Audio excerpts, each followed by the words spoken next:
हमारी सकारात्मकता और हमारी नकारात्मकता दरअसल क्या है? हमारी सकारात्मकता है कि हमारे सामने जो कुछ घटित हो रहा है, हमारे इर्द गिर्द पास पड़ोस में जो कुछ घट रहा है, वह हमारे आनंद के लिए है, उन्नति के लिए है, प्रगति के लिए है, विकास के लिए है, हमारी समझ बढ़े, हमारा ज्ञान बढ़ता जाए, हमें सीख मिलती जाए, इसलिए है। हो गई सकारात्मकता। चाहे फिर आपका नुकसान क्यों न हो, चाहे फिर कोई आपका विरोध क्यों न करे, चाहे कोई आपको भला बुरा क्यों न कहे, लेकिन ये सब कुछ मेरा ज्ञान बढ़ाने के लिए है, मेरी समझ बढ़ाने के लिए है, मेरा विकास और आनंद बढ़ाने के लिए है, ये मानना आपकी सकारात्मकता है। लेकिन मेरा नसीब, मेरा दुर्भाग्य, मेरा बुरा समय और उसके चलते हुए मेरे साथ अनहोनी हो रही है, लोग मेरा नुकसान कर रहे हैं, लोग मेरा गलत लाभ उठा रहे हैं और अब भविष्य में मेरा कोई अच्छा नहीं होगा, ये सारे विचार नकारात्मकता है। दोस्तों, ये सकारात्मकता और नकारात्मकता दोनों डिपेंड करती है आपके चिंतन पर। आपके विचार दरअसल क्या है? आपके विचार दिन भर में आपका जो चिंतन है, जो कंसिस्टेंटली, कंटिन्यूअसली चालू है, वे ये विचार है। इसका मतलब आपका चिंतन या तो आपके लिए वरदान सिद्ध होगा या तो आपके लिए शाप।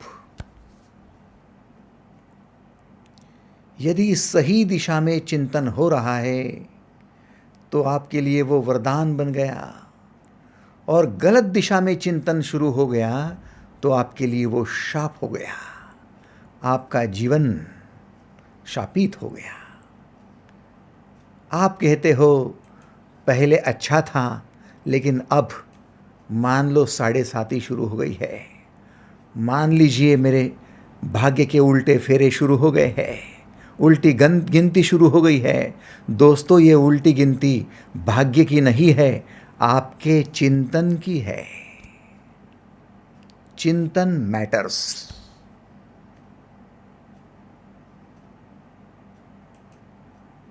ढूंढना है हमें कि हमारा चिंतन क्या है, और इस चिंतन को ढूंढने के लिए आज हमें अपना दर्शन करना होगा, खुद को मिरर में, दर्पण में देखना होगा कि हमारी छवि क्या है। यदि छवि धूमिल है तो मान लीजिए आप नकारात्मकता से भरे हो। यदि आपकी छवि उज्जवल है, प्रसन्नता से है, तो मान लीजिए कि आप सकारात्मक हो।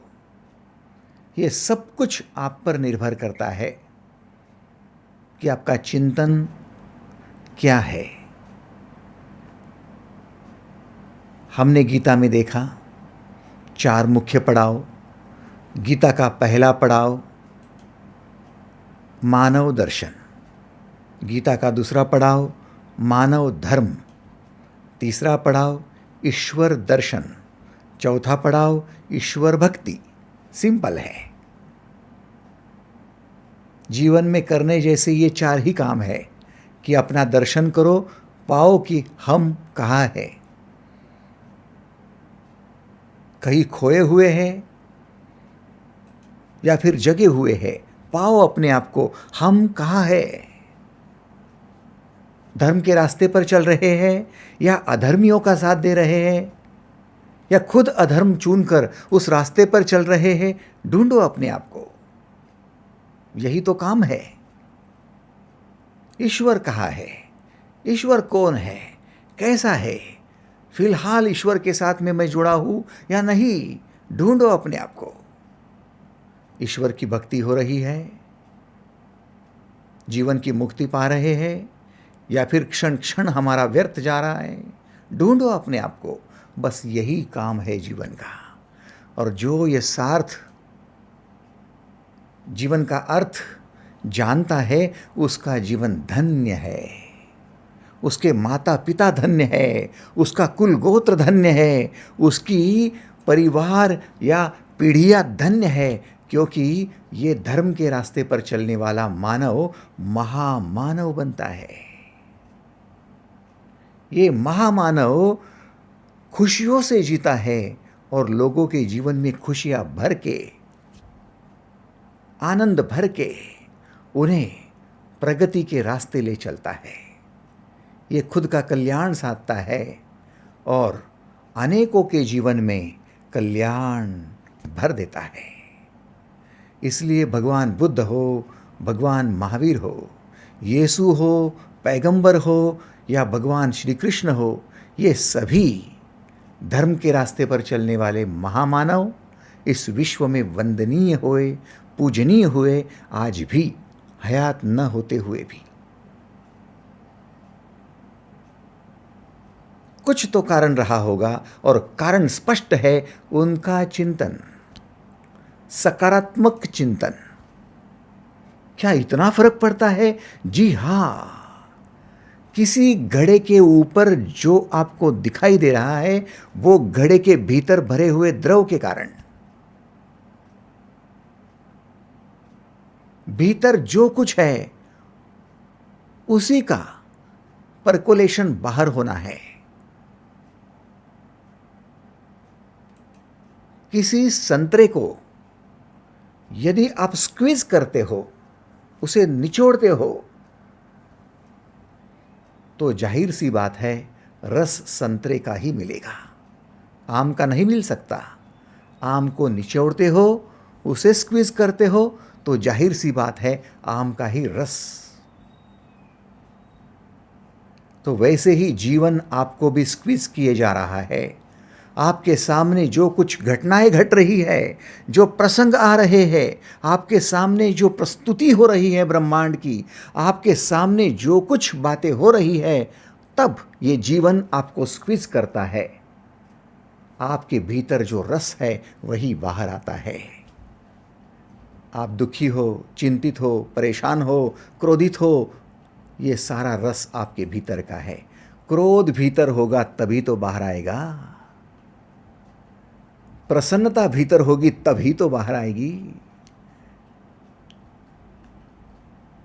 नहीं उसने मुझे क्रोधित कर दिया, नहीं इसने मुझे ऐसा क्रोधित कर दिया, अन्यथा मैं तो शांत हूं, इम्पॉसिबल, इम्पॉसिबल। नींबू को निचोड़ो, वो कह सकता है क्या इसने निचोड़ा इसलिए, अन्यथा मैं भी तो आम जैसा स्वादिष्ट रस मेरे भीतर से उत्पन्न कर सकता था? इम्पॉसिबल। ये आपके भीतर का स्वभाव है, आपके भीतर की वृत्तियां है, ये आपके भीतर अंतःकरण में निर्माण किया हुआ आपका स्वभाव है।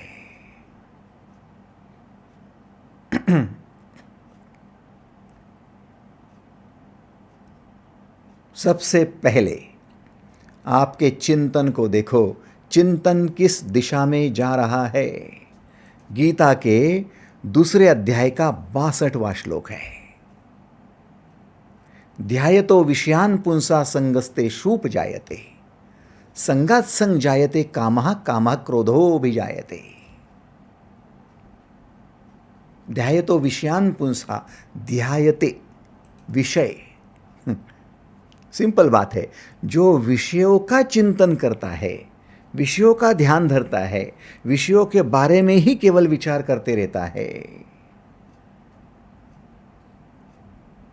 उसकी उन विषयों में आसक्ति हो जाती है। ध्यायतो विषयान पुंसा संगस्ते शूप जायते।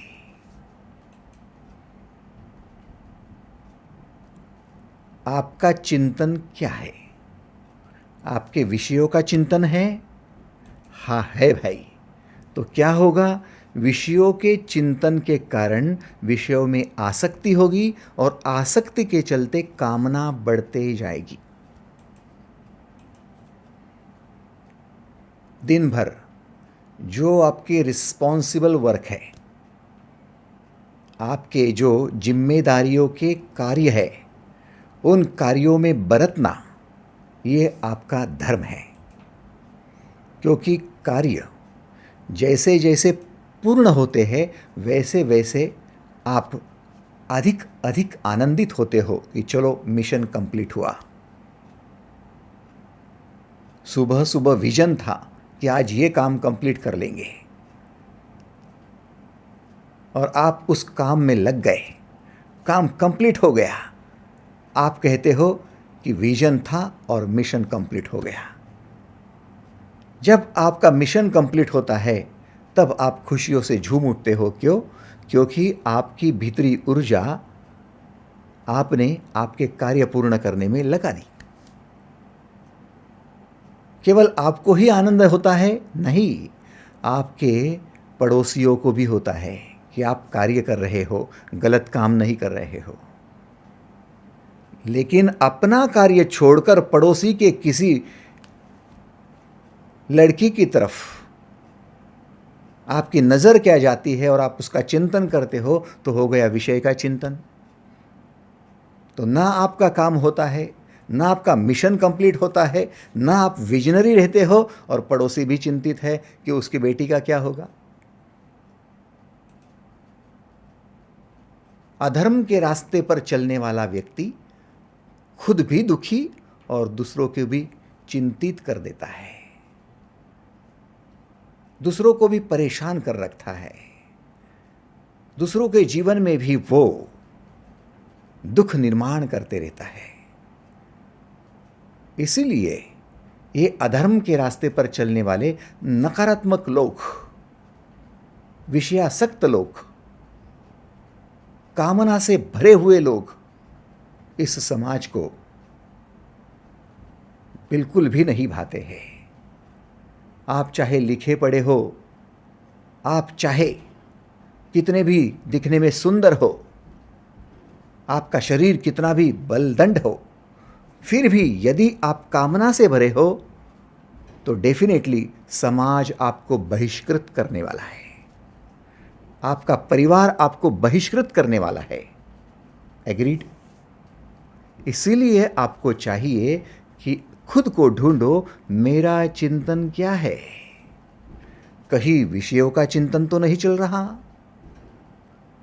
क्योंकि सर जी ध्यान दीजिए, जब हम किसी कार्य में जुटते हैं तो हमारा वो योग हो जाता है। पिछले सेशन में हमने समझने की कोशिश की थी, हम किसी कार्य में जुट जाते हैं तो हमारा वो योग बन जाता है। हम और हमारा कार्य दोनों का जोड़ है योग। योग का मतलब है दोनों का जोड़।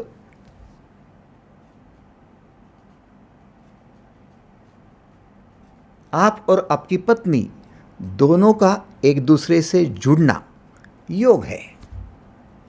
आप और आपका बेटा दोनों का एक दूसरे से जुड़ना योग है। और जहाँ योग है वहाँ कार्य है, कार्य है वहाँ संवाद है, संवाद है वहाँ पर सहकार्य है, कोऑपरेशन है।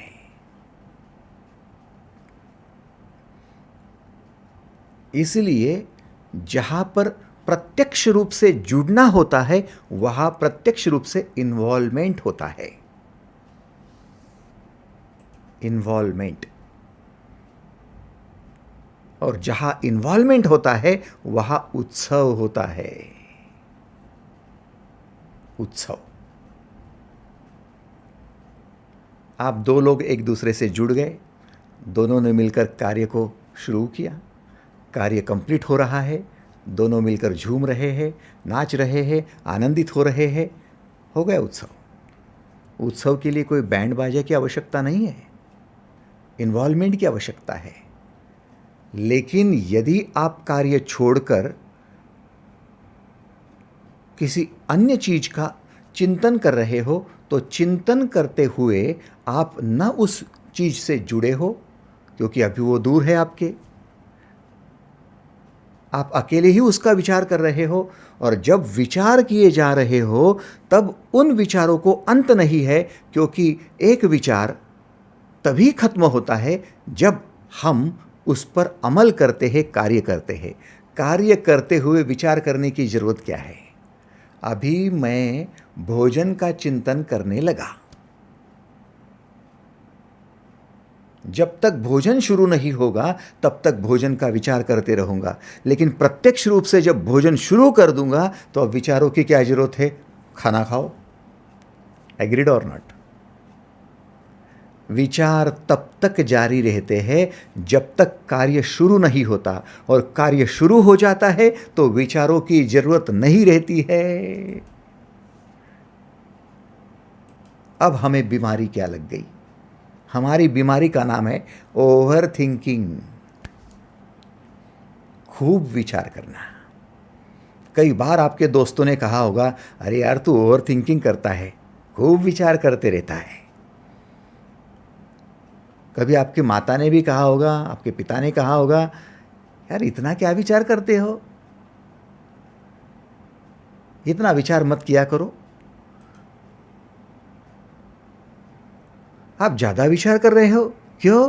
क्योंकि आप विचारों को पूर्ण विराम देने के लिए कार्य को शुरू ही नहीं कर रहे हो, और जो कार्य शुरू कर रहे हो वहाँ पर ओवर थिंकिंग हो ही नहीं रही है, और जहाँ ओवर थिंकिंग हो रही है वहाँ 100% निगेटिविटी की ओर जा रहे हो, क्योंकि केवल विचार आउटपुट तो देते नहीं हैं, केवल विचार रिजल्ट तो लाते नहीं हैं, केवल विचार ना आपकी ऊर्जा का रेचन होने देते हैं, ऊर्जा को निकास भी नहीं मिलता है, केवल विचार आपका विकास भी नहीं होने देते। तो विचार विचार करते करते हम पगला जाते हैं, परेशान होते हैं कि अरे यार मैं सोच रहा हूँ लेकिन हो तो नहीं रहा, सोच रहा हूँ लेकिन हो तो नहीं रहा, ये केवल सपने बने हैं, क्या मेरा जीवन सपनों में चला जाएगा? ये प्रत्यक्ष रूप में कभी होगा ही नहीं। तो ये विचार विचार अपने आप हमें डिप्रेस करने लगते हैं और निगेटिविटी की ओर ले जाते हैं। एग्रीड? ये कोई नया अनुभव नहीं है, मेरे लिए हो, आपके लिए हो, जगत के किसी भी व्यक्ति के लिए हो। जो कार्य कुशल व्यक्ति नहीं है वह विचारवान है, और विचारवान खूब विचार करता है, वो ओवर थिंकिंग करते करते निगेटिव हो जाता है, और नकारात्मकता के चलते चलते वो परेशान रहता है। अधिक चिंता है किसको? जिसके विचार ज़्यादा और कार्य कम। अधिक विचार, कार्य कम। पढ़ाई के बारे में खूब विचार, लेकिन वो बच्चा पढ़ने के लिए प्रत्यक्ष रूप से बैठता ही नहीं है। लोग कहते हैं तो बड़ा होशियार, बड़ा टैलेंटेड है, कोई सवाल पूछो तो जवाब भी दे देता है, लेकिन पढ़ाई नहीं करता। कितनी माताएं शिकायत लेकर आती है, बच्चा पढ़ाई नहीं करता, विचार बहुत करते रहता है, परेशान रहता है, किस उधेड़-बुन में रहता है पता नहीं चलता, अपने आप वो खोया रहता है, उसको जगाओ, अरे कहाँ, सॉरी ये क्या है ऐसा? कुछ नहीं, वो विचार विचार विचार, निगेटिव निगेटिव निगेटिव।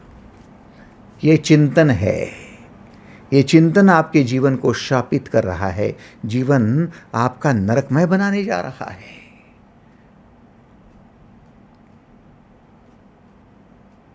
और उसी के बारे में, जिसके बारे में विचार कर रहे हो, पढ़ाई के बारे में विचार कर रहे हो, वो विचार खत्म करके प्रत्यक्ष पढ़ाई करो तो योग बन जाएगा। अब वो विषय विषय नहीं रहेगा। जिस चीज का चिंतन है केवल और कार्य नहीं है वो विषय कहलाते हैं, और जिस चीज में आप प्रत्यक्ष कार्यभूत हो जाते हो वो योग कहलाता है। इसलिए जहां आसक्ति है चिंतन के चलते हुए, वहां रोग है, वहां भोग है, लेकिन प्रत्यक्ष रूप से कार्य करते हो वहां योग है। कृष्ण कहते हैं योगी बनो, रोगी नहीं। चिंतन न करो, प्रत्यक्ष कार्य करो।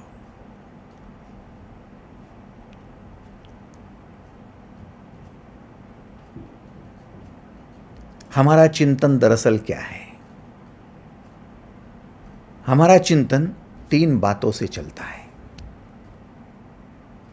हमारा चिंतन 3 बातों में है। एक, हमें कुछ चाहिए, जिसकी हम कामना कर रहे हैं, उसका चिंतन, कि हमें वो चाहिए, हमें वो चाहिए। भाई उसके लिए कार्य कर रहा है क्या? नहीं, वो चाहिए मुझे। जितना समय हमें जो चाहिए उसके चिंतन में लग रहा है, काश कि उतना समय उस कार्य में लग जाता। हमारा पहला चिंतन, हमें वो चाहिए। हमारा दूसरा चिंतन, हमें वो चाहिए लेकिन मिल नहीं रहा है, मेरा नसीब खराब है, दूसरों के पास कार है, मेरे पास नहीं है, दूसरों के पास अच्छा एजुकेशन है, मेरे पास नहीं है, नौकरी अच्छी है उसकी, मेरी नहीं है, उसका व्यवसाय अच्छा है, उसके पास पैसा है, मेरे पास नहीं है। यह दूसरा चिंतन।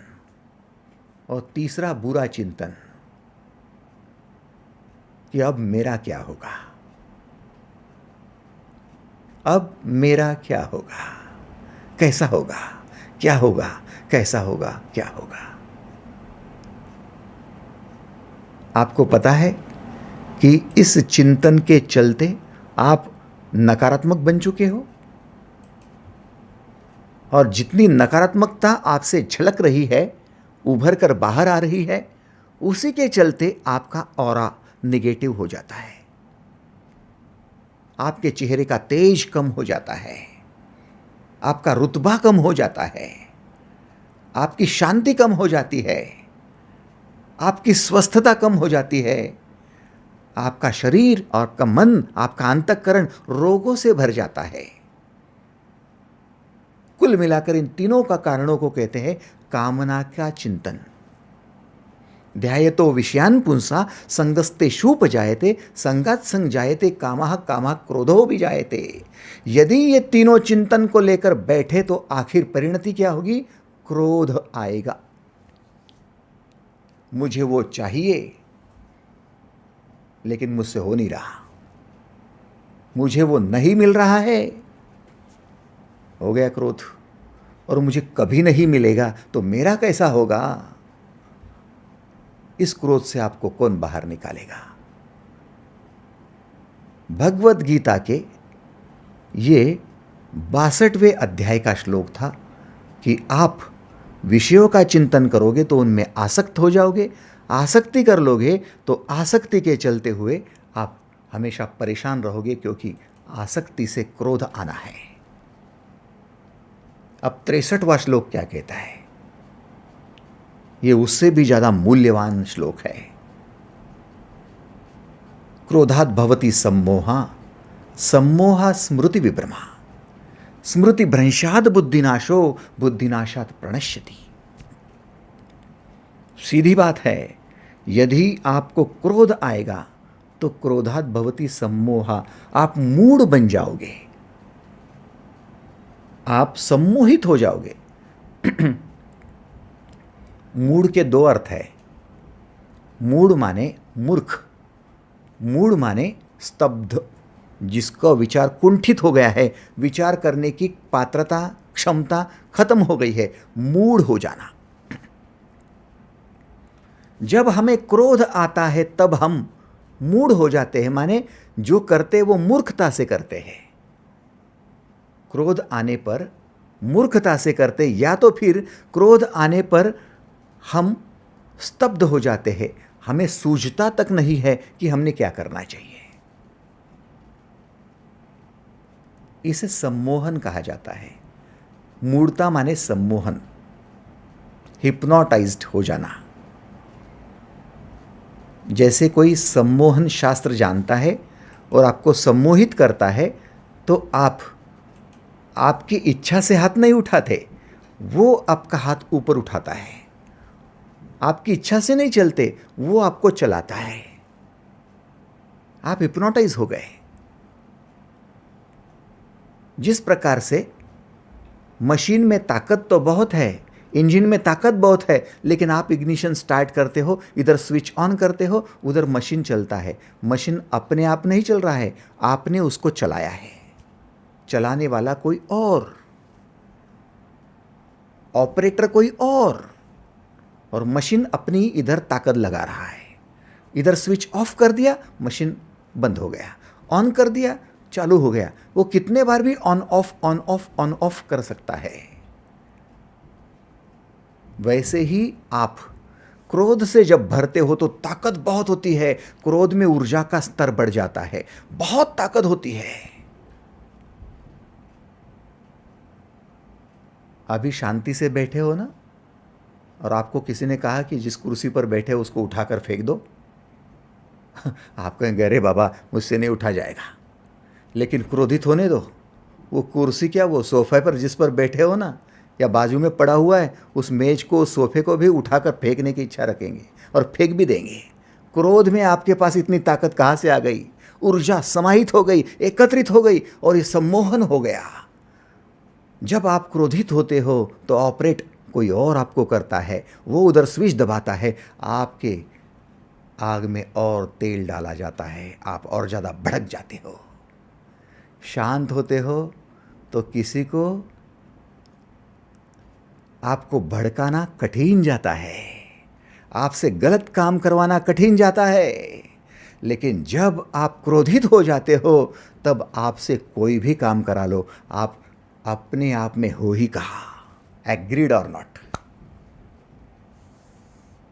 आप जगह पर है ही नहीं। आप सम्मोहित जो हो चुके हो, मूढ़ जो हो चुके हो। क्रोधात् भवति सम्मोहा, सम्मोहा स्मृति विभ्रमा। अरे अर्जुन, जब क्रोधित हो जाते हैं हम, तब हमारी स्मृतियां अपने आप नष्ट होने लगती है। क्रोध आता है तब कौन देखता है कि ये मेरी पत्नी है? पत्नी पर हाथ उठा देते हैं। ये हमारे बेटे हैं, ये हमारे पिता है। कल तक जिनका मान सम्मान था, लेकिन आज उनको भले बुरे शब्दों में कह देते हैं। स्मृति में भ्रम पड़ता है। दोस्तों, ये कहाँ से आया? ये क्रोध से आया। क्रोध कहाँ से आया? क्रोध कामना से आया। कामना कहाँ से आई? आसक्ति से आई। आसक्ति कहाँ से आई? विषयों का चिंतन करने से आई। उसकी जगह यदि हम अपने कार्य में रत रहते थे तो कार्यकर्ता कहलाते थे, कर्मयोगी कहलाते थे, रिस्पॉन्सिबल पर्सन कहलाते थे, निर्णय क्षम व्यक्ति कहलाते थे, विजनरी पर्सन कहलाते थे, मिशनरी पर्सन कहलाते थे।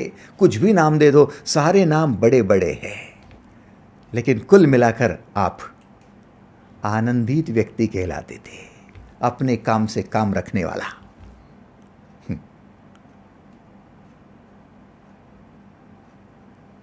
अपने काम से काम रखने वाला, कार्य करने वाला, कार्यकर्ता, हमेशा आनंदित रहने वाला, धर्म के रास्ते पर चलने वाला, शांति के रास्ते पर चलने वाला, विकास या प्रगति के रास्ते पर चलने वाला। ये क्यों? क्योंकि ये विषयासक्त नहीं है। लेकिन भाई साहब, एक बार क्या विषयासक्त हो गए, फिर काम अपनी जगह रह गया, आपका ज्ञान अपनी जगह रह गया, आपका दिमाग सुन्न पड़ गया। आप क्या कर रहे हो आपको पता तक नहीं चल रहा।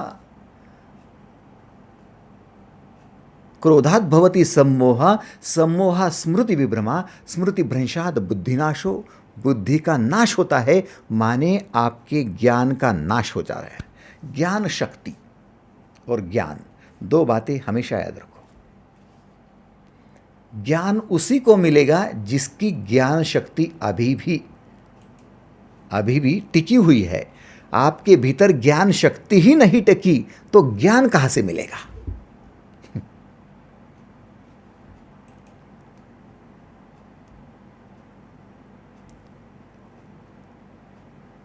बाहर वातावरण में श्वास है, ऑक्सीजन है, और भीतर आपके श्वास शक्ति है। आपके भीतर जब तक श्वास लेने की शक्ति है तब तक ये श्वास काम का है। अन्यथा बाहर ऑक्सीजन होने के बावजूद, श्वास होने के बावजूद भीतर उसको लेने की शक्ति ही नहीं है तो क्या खाक काम का वो श्वास? वो ऑक्सीजन क्या करेगा? कितने भी ऑक्सीजन के सिलेंडर आपको लगा दो, भाई भीतर वो शक्ति ही नहीं है जो उसको खींच सके।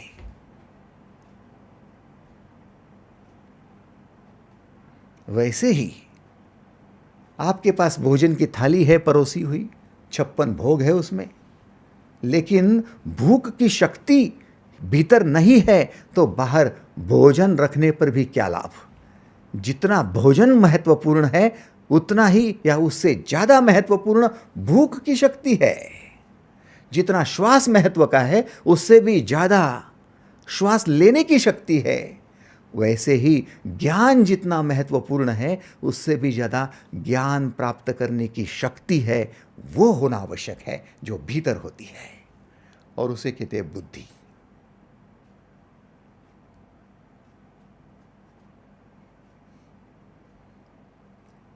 आप स्वीकार कर रहे हो? यदि ये बात स्वीकार है तो हाथ ऊपर करके आप मुझे कंसेंट दे सकते हो। यस, थैंक यू, धन्यवाद, धन्यवाद सर जी, धन्यवाद। ये शक्ति भीतर की हमारी कब लुप्त हो जाती है? ये शक्ति नहीं रहती जब क्रोध आता है। क्रोधात् भवति सम्मोहा, सम्मोहा स्मृति विभ्रमा, स्मृति भ्रंशात् बुद्धिनाशो। इसीलिए लोग समझाते हैं, अरे वो तुम्हारी माँ है उनके साथ ऐसा बर्ताओ, अरे वो ससुर है, सास है, उनके साथ ऐसा बर्ताओ, पत्नी है, आपके लिए घर बार छोड़कर, मायका छोड़कर आपके लिए आई है, आप ऐसा बर्ताव करते हो। लेकिन आप कहाँ सुनते हो?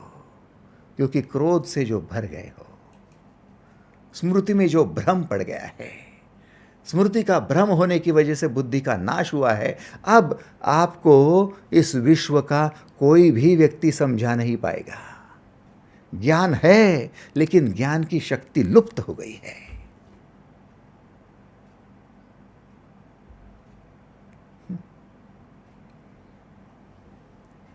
अर्जुन मोहित था लेकिन क्रोधित नहीं था। गलती उसकी हो रही थी। अर्जुन चिंतन कर रहा था, गलत चिंतन में लगा था, विषयों में लग गया था, आसक्ति एक ओर जा रहा था, लेकिन कृष्ण ने सही समय पर जगाया और भगवान श्री कृष्ण के कथन को उसने सीधा सीधा अपनाना शुरू कर दिया, क्योंकि अभी उसकी ज्ञान पाने की शक्ति जागृत थी।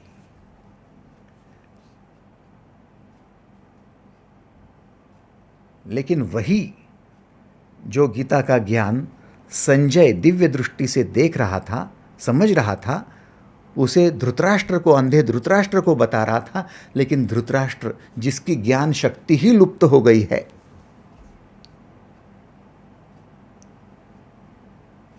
वो उसे समझ नहीं पाया। शांति दूत बनकर भगवान श्री कृष्ण गए थे भरी दरबार में, धृतराष्ट्र की दरबार में। बाकी लोग समझ रहे थे लेकिन दुर्योधन समझ नहीं से रहा। उसको समझ में ही नहीं आ रहा था कि भगवान श्री कृष्ण कुछ ज्ञान की बातें बोल रहे हैं। उसने कहा सुना, कहा समझा, क्यों? क्योंकि उसकी ज्ञान की शक्ति ही लुप्त हो गई थी। बड़ा क्रोधित था। द्रौपदी ने मेरा अपमान किया था, अंधे का पुत्र अंधा कहा था, और वो पांडव, वो कोई मेरे भाई है? स्मृति में भ्रम है। वो द्रौपदी क्या मेरी वो भाभी है? स्मृति में भ्रम है। सुई के अग्रभाग पर जितना कण हो सकता है उतनी भी जगह मैं उनको ना दूं? स्मृति में भ्रम है, बुद्धि का नाश है। इतना ही नहीं, जो शांति दूत बनकर भगवान श्री कृष्ण गए थे, अपने सैनिकों को दुर्योधन ने कहा कि श्री कृष्ण को बंदी बना लो। आश्चर्य है, जो हमारे जीवन में शांति लाना चाहते हैं, ज्ञान लाना चाहते हैं, हमारे जीवन का उद्धार करना चाहते हैं, हम उन्हीं को बंदी बनाने का आदेश दे जाते हैं। फिर वो हमारी पत्नी हो, फिर हमारे बेटे हो, फिर हमारे भाई हो, या फिर गुरुजी हो। कीचड़ उन्हीं पर उछाला जाता है जो आपको ज्ञान देने जा रहे हैं। तो उनका ज्ञान बुरा है? नहीं। आप बुरे हो? नहीं।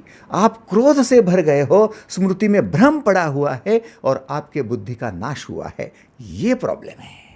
बुरा इस विश्व में कोई नहीं है। जब जन्मे तब कौन बुरा था? बुराइयां पनप गई, आ गई। कैसे आ गई? चिंतन से आ गई। चिंतन नेगेटिव था, क्रोध से भर गए और क्रोध के चलते हुए फिर ये उभर कर आ गई। सावधान, बिल्कुल सावधान। किस बात से सावधान? क्रोध से सावधान। अरे भाई, बचपन में माँ कहती थी अंधेरे से जा रहा है, थोड़ा सावधान रहकर जाना, सांप वाप आ जाएगा, बिच्छू आ जाएगा। उनसे उतना सावधान रहने की जरूरत नहीं है। वो तो होगे भी नहीं भी, या फिर निपटारा भी कर लेंगे, लेकिन भीतर से जो क्रोध आ रहा है उससे सावधान करने का शायद हमें कोई बचपन में ही उपदेश मिल जाता तो, कि बेटा दुनिया में और चीज़ से सावधान रहे ना रहे, लेकिन तेरे क्रोध से ज़रूर सावधान रहना। क्रोध तो बाद में आएगा बेटा, तेरी कामना से ज़रूर सावधान रहना, आसक्ति से ज़रूर सावधान रहना। और आसक्ति कामना भी बाद में आएगी बेटा, उससे पहले तेरा जो चिंतन है, जो गलत दिशा में जा रहा है, कार्य करने की अपेक्षा विषयों का चिंतन कर रहा है, उससे सावधान रहना। शायद हम कुछ और रहते थे, कुछ और। अब भी समय है, जब जगे तब सवेरा, जब जगे तब सवेरा। भगवान श्री कृष्ण ने स्पष्ट कहा था, या निशा सर्वभूतानां तस्याम जागृति संयमी यस्याम जागृति भूतानि सा निशा पश्चतो मुनय। जो अपने आप में जग जाता है दर्शन करके, और भीतर ये क्यों हो रहा है उसका वो एक बार ज्ञान पा लेता है, तो फिर वो मुनि बन जाता है, जागृत हो जाता है। बाकी सब सम्मोहित है, सोए पड़े हैं, सब कामना में अटके हुए हैं।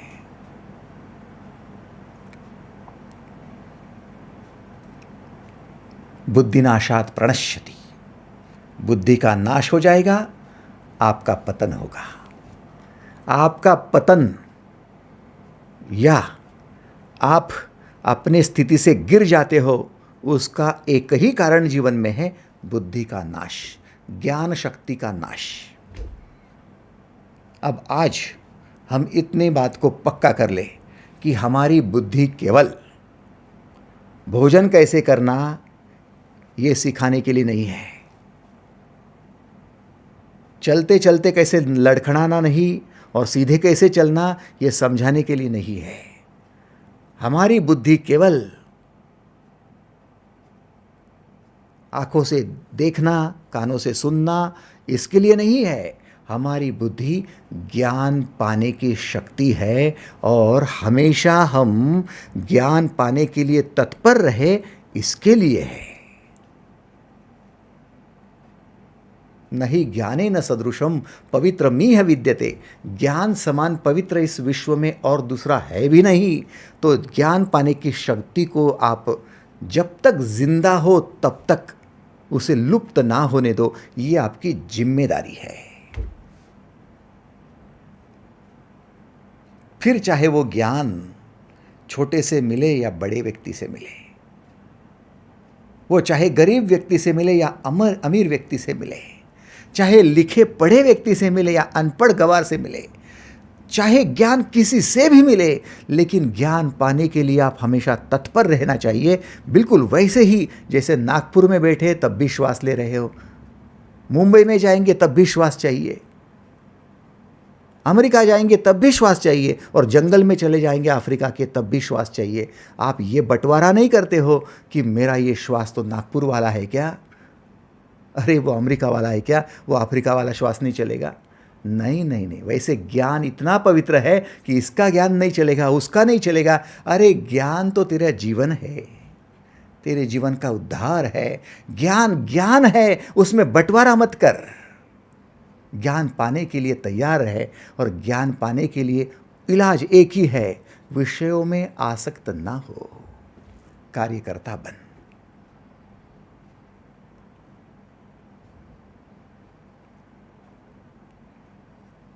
कितने लोग आज सकारात्मक बनने हेतु अपने चिंतन का मोड़ बदलने को, दिशा बदलने को तैयार है, वे हाथ ऊपर करेंगे।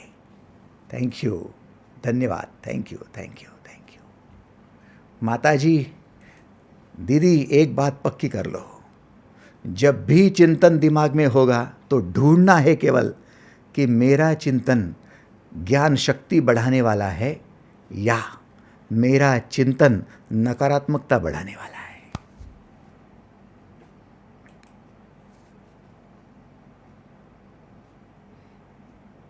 क्योंकि आपकी ज्ञान शक्ति जब तक जागृत है तब तक आप नकारात्मक हो नहीं सकते।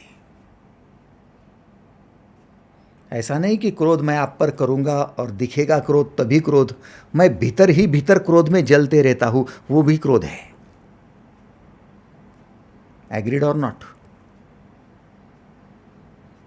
क्रोध केवल दिखाने की बात नहीं है, क्रोध निर्माण होने की बात है। और हालांकि मैं लोगों को क्रोध दिखाता कम हूं, लेकिन मेरे भीतर ही भीतर ज्यादा क्रोध करते रहता हूं। यस और नो? जानो, दर्शन करो अपने आप का। कितने बार कहते हो मुझे इतना गुस्सा आता है ना उसके बारे में, लेकिन पी जाता हूं, क्या करूं? क्या है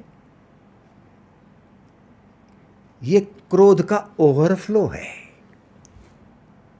ओवरफ्लो। आपको पता है क्रोध कब कब आ रहा है?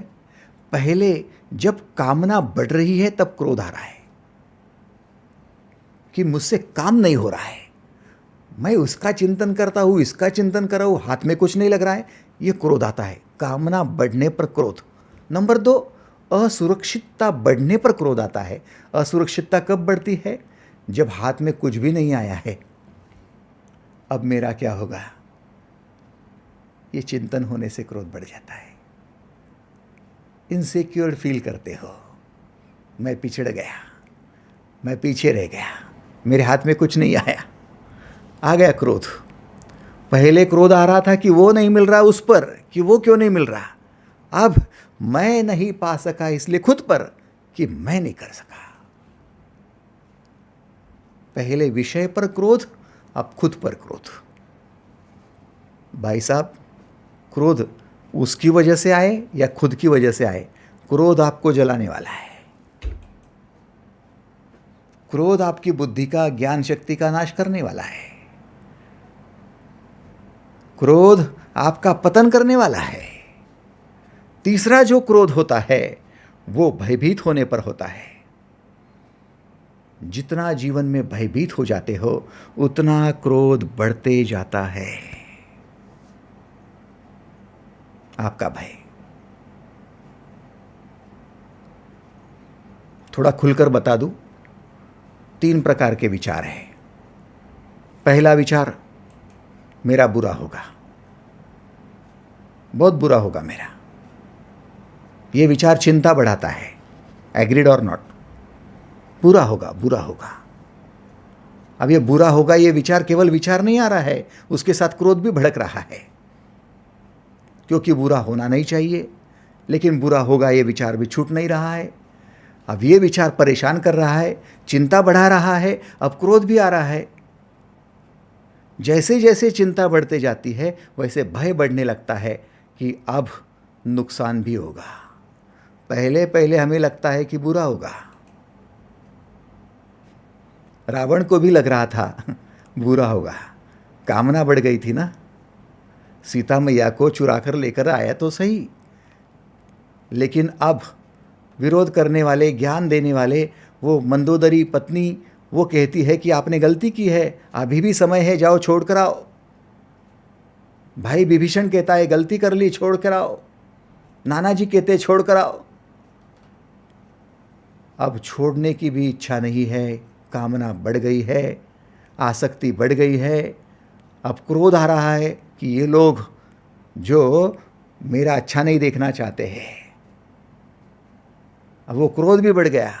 अब चिंता बढ़ गई कि सचमुच राम आएगा तो, सचमुच सीता जी का पति भगवान राम और उन्होंने मुझे मार डाला तो मेरा बुरा होगा।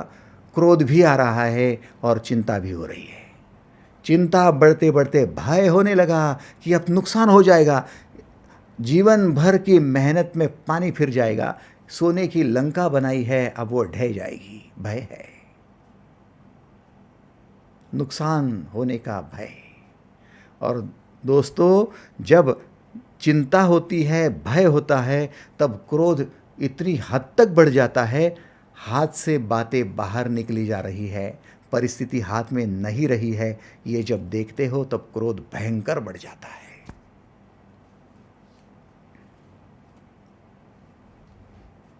आपका क्रोध सबसे ज़्यादा कब बढ़ता है? परिस्थिति मेरे हाथों से निकली जा रही है ये विचार आने पर। लेकिन प्रत्यक्ष कार्य जब करते हो तब अड़चनें आती है, विघ्न आते हैं, बाधाएं आती है, लेकिन आपको नहीं लगता कि परिस्थिति अभी निकल गई। आप कहते हैं जिंदा हूँ तब तक लड़ता रहूँगा। परिस्थिति की बात किसने देखी? आप कार्य करने पर जुट जाते हो और कार्य करते करते करते करते मर भी गए तो फर्क नहीं पड़ता। ऐसा सोचते हो तब आपको ना भय होता है, ना क्रोध होता है, ना चिंता होती है, कार्य कुशल बन जाते हो। जब आप ऐसी विपरीत परिस्थिति से बाहर आते हो तब लोग तो जय जयकार करते हैं, लेकिन आपके पास एक सबसे बड़ी उपलब्धि हो जाती है, उसका नाम ज्ञान। कि ऐसी सिचुएशन में बाहर आने की जो अनुभूति है, आपने कौन सा कार्य किया जिस कार्य के कारण आप बाहर आ पाए, उसका नाम है ज्ञान। माने कार्यकर्ताओं को ही ज्ञान मिलेगा, केवल चिंतन करने वाले को नहीं। एग्रीड और नॉट?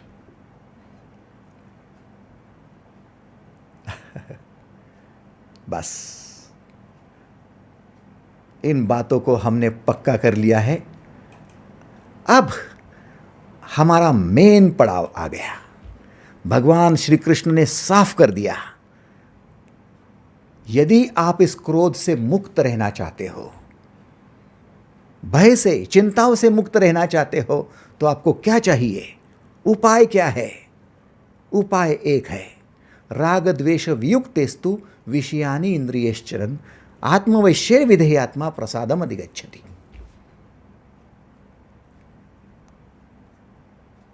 राग द्वेष वियुक्तेस्तु विषयानि इंद्रियश्चरन्, जो अपने अंतःकरण को अपने अधीन रखता है, इंद्रियों को वश में रखता है, वो विषयों में विचरण करने के बाद भी प्रसन्न रहता है, आनंदित रहता है। ये गीता के दूसरे अध्याय का 64वां श्लोक है। 64वां श्लोक फिर से सुनो। राग द्वेष वियुक्तेस्तु विषयानि इंद्रियश्चरन्, आप विषयों के संग में रहकर भी यदि अपने अंतःकरण को अपने अधीन रखो, अंतःकरण माने मन, अपने मन को बेछूट ना होने दें, अपने वश में रखो, अपने ताबे में रखो, अपने इंद्रियों को अपने ताबे में रखो। इंद्रियों को बाद में, पहले मन को, अंतःकरण को, फिर आपकी प्रसन्नता को कोई धक्का नहीं लगा पाएगा।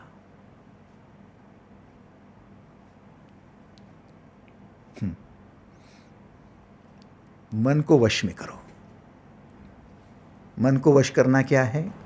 मन को वश करना एक ही सीधी बात है, जो विजन है वही मिशन।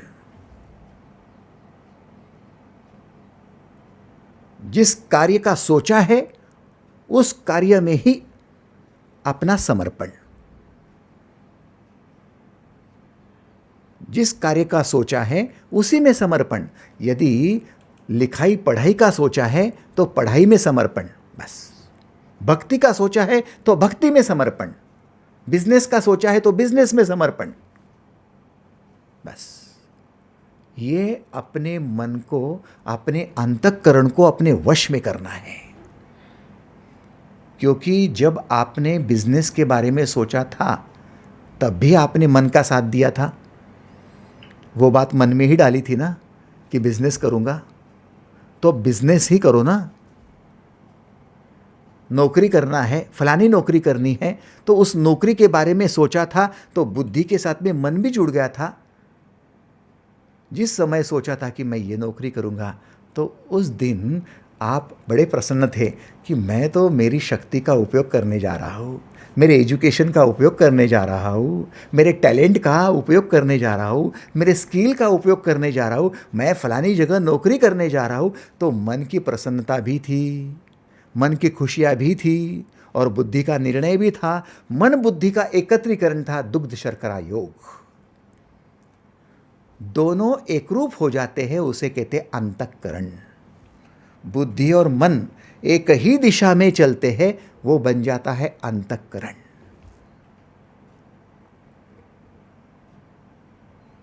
एकत्रीकरण, अंतःकरण।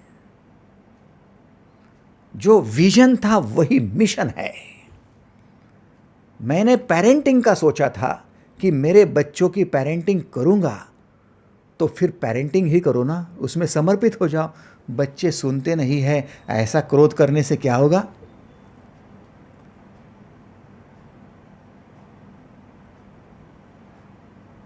इंजीनियरिंग की पढ़ाई करनी है, मेडिकल्स की पढ़ाई करनी है, तो फिर पढ़ाई करो ना। नहीं, वो सब्जेक्ट कठिन है, एनाटॉमी समझ में नहीं आती, क्या बात है? आपको क्रोध करने की जरूरत नहीं है, आपका चिंतन और करने की जरूरत नहीं, समर्पित हो जाओ। विजन और मिशन दोनों को जोड़ दो, आपका अंतःकरण प्रसन्नता से भर जाएगा। बेटे की शादी हो गई ना, बहू घर में आई ना, फिर बहू खराब है कहने की आपको हिम्मत कैसे हुई? मेरी जिम्मेदारी है, मैं मेरे बहू के साथ दोस्ती कर लूंगी, फ्रेंडशिप कर लूंगी। ये मेरी जिम्मेदारी, क्योंकि विजन मेरा था, अब मिशन भी मेरा है।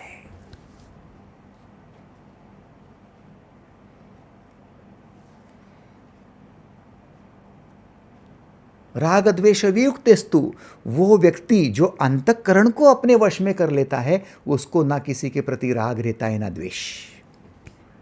लोभ भी नहीं है और द्वेष भी नहीं है। कोई जरूरत नहीं है द्वेष की। द्वेष क्यों? कब? जब हमारे हाथों से कार्य हो नहीं रहा है तब द्वेष। वही कार्य हो जाए तो फिर अच्छा है। एग्रीड?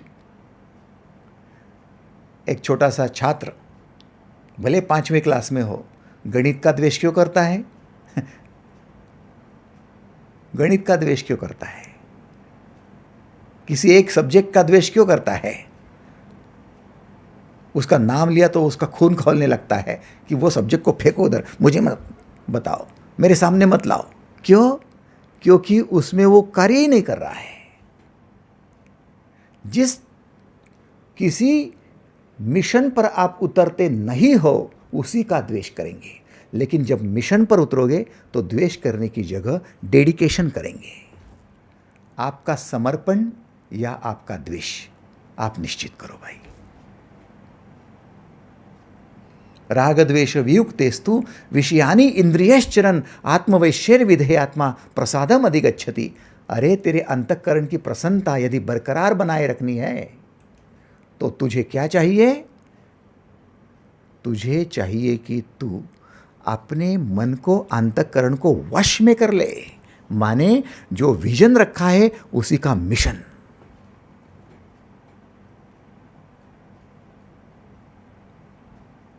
फिर बाकी बातों को बीच में मत ला कि बहू साथ नहीं देती, पति साथ नहीं देता, बच्चे साथ नहीं देते, पड़ोसी साथ नहीं देते, कलीग साथ नहीं देते, फ्रेंड साथ नहीं देते, ऑफिस में बाकी सहकारी साथ नहीं देते। तुझे किसी के साथ की जरूरत नहीं है। तेरा विजन है, तेरा मिशन है।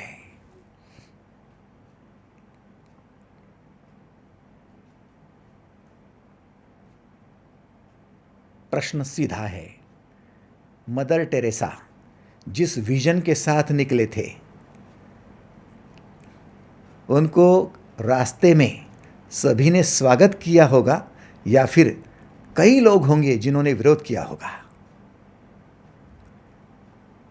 विरोध करने वालों की संख्या ज्यादा होती है हमेशा, लेकिन ना किसी के प्रति द्वेष था, ना किसी के प्रति राग था। बस अपना विजन और अपना mission, vision mission, vision mission. महामानव बन गई। शिवाजी महाराज विरोधक कम थे? नहीं, संख्या बहुत ज्यादा थी। जो शत्रु थे उनकी बात नहीं कर रहे, जो परिवार में थे, रिश्तेदारों में थे, वे ही विरोधक थे। फिर भी अपने विजन पर अटल थे, फिर भी अपने मिशन पर अटल थे। और आज शिवाजी महाराज भारतवर्ष को या संपूर्ण जगत को याद है, मालूम है कि वे क्या थे। क्या थे? बस विजनरी थे और मिशनरी थे। एग्रीड और नॉट? किसी भी व्यक्ति को लो, भगवान श्री कृष्ण है, विजनरी है। जो विजन है उस मिशन पर चलते हैं। फिर किसी का साथ हो ना हो, एकला चलो रे। अंतःकरण की प्रसन्नता है, इसलिए बांसुरी बजा रहे हैं। क्या आपको लगता है कि कृष्ण को सभी ने हमेशा के लिए साथ दिया? नहीं नहीं, कई बार तो बलराम जी ने भी साथ छोड़ दिया था। कई बार राधा ने साथ छोड़ दिया था। कई बार बाकी लोगों की तो छोड़ दो, एक बार नहीं कई बार। फिर भी कृष्ण अटल रहे, क्योंकि उनका ही यह श्लोक है, राग द्वेष वियुक्तेस्तु विषयानि इंद्रियश्चरन्। विषयों का संग होने के बावजूद मुझे प्रसन्नता से कोई दूर नहीं कर सकता, क्योंकि मैं मेरे विजन और मिशन को हमेशा याद रखता हूँ। चिंतन होता है तो विजन का, मिशन का, कार्य करता हूँ तो मिशन का, क्योंकि मेरा डेडिकेशन कुछ नहीं, मैंने जो विजन रखा है उस मिशन पर चलना ही मेरा डेडिकेशन है।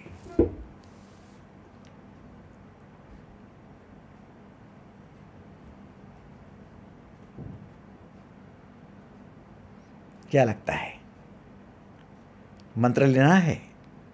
यदि कामना से, वासना से, ईर्ष्या से, द्वेष से बचना है तो मंत्र लेना है। मंत्र बिल्कुल सीधा है, be visionary, be missionary. Visionary बन जाओ, एक विजन रखो, जीवन मेरा किस दिशा से जाएगा। मिशनरी बन जाओ, ये मेरा विजन है तो मिशन भी मेरा ही है, दूसरे का थोड़ी है कि मेरे सपने मेरे बेटे पूरे करेंगे। हाँ, मेरा सपना मेरा पति पूरा करने वाला है। दीदी, इस भ्रम में मत रहना कि आपका सपना आपका बेटा पूरा करेगा, आपका पति पूरा करेगा। नहीं, विजन आपका है तो मिशन भी आपका है, निर्णय आपका है तो कार्य भी आपका है। और बस यही अंतःकरण की प्रसन्नता होगी कि मैंने जो सोचा, मैंने वो निर्णय लिया, मैंने जो निर्णय लिया मैंने वो किया, मैंने जो किया वो मैंने करके दिखाया, और मैंने जो करके दिखाया वो मेरा ज्ञान बन गया, इसलिए मैं ज्ञानी हूँ। मैंने सुना इसलिए मैं ज्ञानी नहीं बन सकता। मैंने सोचा इसलिए मैं ज्ञानी नहीं बन सकता, मैंने समझाया इसलिए मैं ज्ञानी नहीं बन सकता। मैंने किया और मैंने करके दिखाया, और किस रास्ते से वो होता है ये मुझे अनुभव है, यही मेरा ज्ञान है। मैं ज्ञानी हूं। एग्रीड और नॉट? आज का मंत्र है be visionary, be missionary. Vision भी मेरा, मिशन भी मेरा।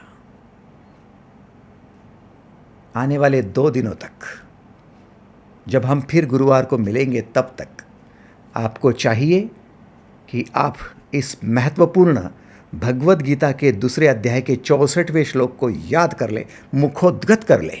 राग द्वेष वियुक्तेस्तु विषयानि इंद्रियश्चरन् आत्मवश्यैर्विधेयात्मा प्रसादम अधिगच्छति। आज के लिए बस इतना ही। धन्यवाद।